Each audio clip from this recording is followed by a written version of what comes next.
Hello and welcome back to another video on Respite and to another edition of NXT Out of 10. Saturday is Vengeance Day, but Tuesday's Go Home episode still features some championship action, such as JC Jane versus Zarya for the Women's Championship, and much more on the show as we build towards the pay-per-view. But after a recap of what happened last week, Mars Bourne came to the ring to celebrate winning the North American title from Ethan Page. The crowd chanted "You deserve it" as he started to talk about how good it feels to finally have the title on his shoulder, thanking the haters like Ethan Page for doubting him because they pushed him to be better. He said he's willing to do whatever it takes to keep the belt, which brought out All Ego to respond, saying he wanted a rematch and Bourne was up for it. Robert Stone came out and made it official. A ref showed up, the bell rang and they started fighting in their seats. Page ended up losing his pants when they tore in several places, but thankfully he was wearing boxers. Bourne ended up using his shoe to hit Page when the ref wasn't looking, which opened the door for a quick win. His promo was short and sweet, and getting an impromptu title bout was definitely an interesting way to start the show, but they worked well together, so it's not surprising that they pulled it off well. This might not have been as good as their showdown last week, but it's certainly entertaining. 6 out of 10.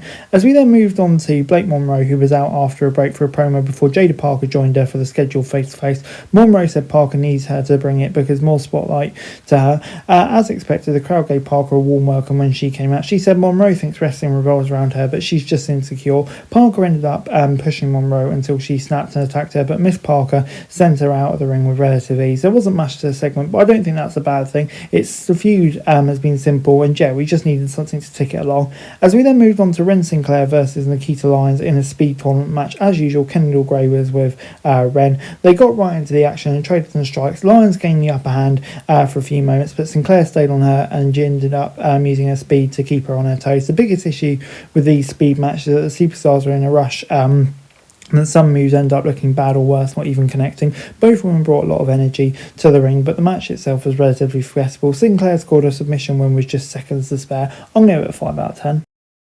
After a break, Tatum Paxley and Izzy Dame had one final segment before Saturday's Vengeance Day showdown. It was heavily produced backstage. It had huge music, several camera cuts, and a dollhouse set up for Paxley. While both of them did fine with the material they were given, this segment felt unnecessary. No new ground was tread, and it felt exactly like the exchanges they've had before. On the plus side, both women have developed into charismatic personalities, but I think kind of the script work they were given here just didn't really allow them to show it. As we then moved on to Brad Baylor, Ricky Smokes, and Jackson Drake attacking Hank Tank and Shalila Hill during their entrance to get the advantage in a 6-man tag match. The babyfaces gained control after break, but not for long. The Vanity Project did a good job isolating opponents in their corner. During the match, Kiana Carver showed up and threatened the announcers for some reason. Hill meshed well with Hank and Tank, but it felt like the two big men sold a little too much for their smaller opponents. It should have been competitive, but Hank and Tank should work more like powerhouses, especially against guys as small. They got a long time to work, so the match had a lot of action across a few segments. Everyone got a chance to shine, but it felt like